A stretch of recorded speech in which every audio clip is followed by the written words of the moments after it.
Sundays are made for cinnamon rolls. So why not make a cinnamon roll cake? Y'all know I love the Heckle Box cake mix and come to you all and show you exactly how to do it. Check the description box below for the written measured instructions. Although you will be seeing me do it on the screen, this video is going to move pretty fast. So it's important to know you can do this with 1 box of cake mix in a regular Bundt pan.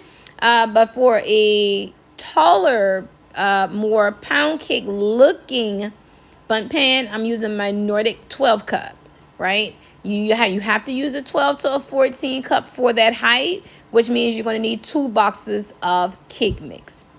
If you only got 1 box of cake mix, then use a traditional regular 9 cup Bundt pan and follow the written instructions on the side. So I'll go in with an extra egg, which makes 4 eggs, right? If you're doing 1 box.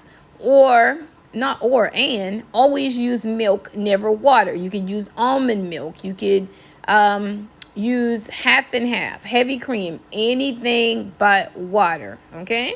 So I'm doing 2 boxes of cake mix, which means I did 4, 5, 6, 7. I did 7 eggs. Yes, I did 7.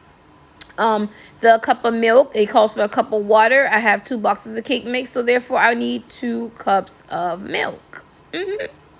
And then you go in with your extra razzle. You're going to need your oil, your 3/4 cup oil. Actually, no, this was, I used the yellow cake mix that calls for a 1/2 cup of oil. So I have 2 boxes of cake mix, so that means that's a cup of oil. And then this is when you're going to start hitting it with your razzle dazzle, like your sour cream. Just a 1/3, 4th cup, or a little bit, just as much as you like, right? Because you want the density there. Well, no, I wouldn't tell you that. Don't overdo it.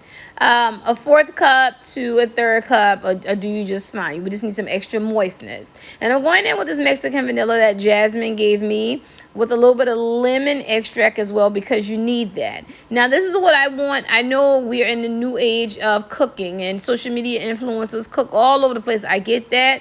But I need y'all to go back to the old school and cracking these eggs one at a time. There's just a lot of people that got, I would say, I got trust issues. When you cracking right there over the bowl, I need you to go back to doing that thing separate, because one bad egg will ruin your whole batter.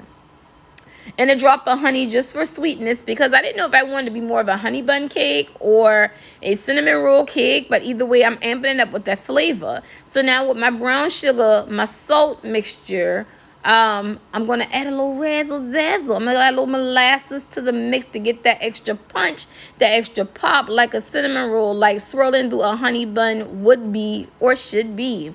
Molasses is such an underrated tool, you all. It's not only used for ginger snap cookies. It's underrated. Don't be afraid of it.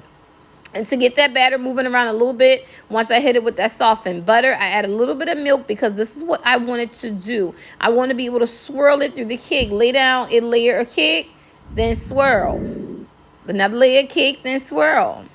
And about 40 minutes later, out of my oven, this is what she is looking like, and she's smelling so good. Go ahead and take some powdered sugar. Don't complicate it. Some powdered sugar. I had some of the cinnamon roll creamer left, but if you don't use milk, make you a nice little glaze. I add a touch of molasses to it. That's why I changed color.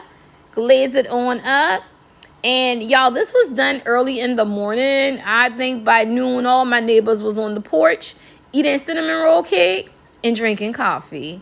And I sliced it up right away because I want to serve it like a warm cinnamon roll. Look at that steam coming from there. Don't that look good? I can just tell y'all, it smells amazing. And today is Monday. Guess who don't have any cake left in their house? That would be me, because she can't stay in here. Bye.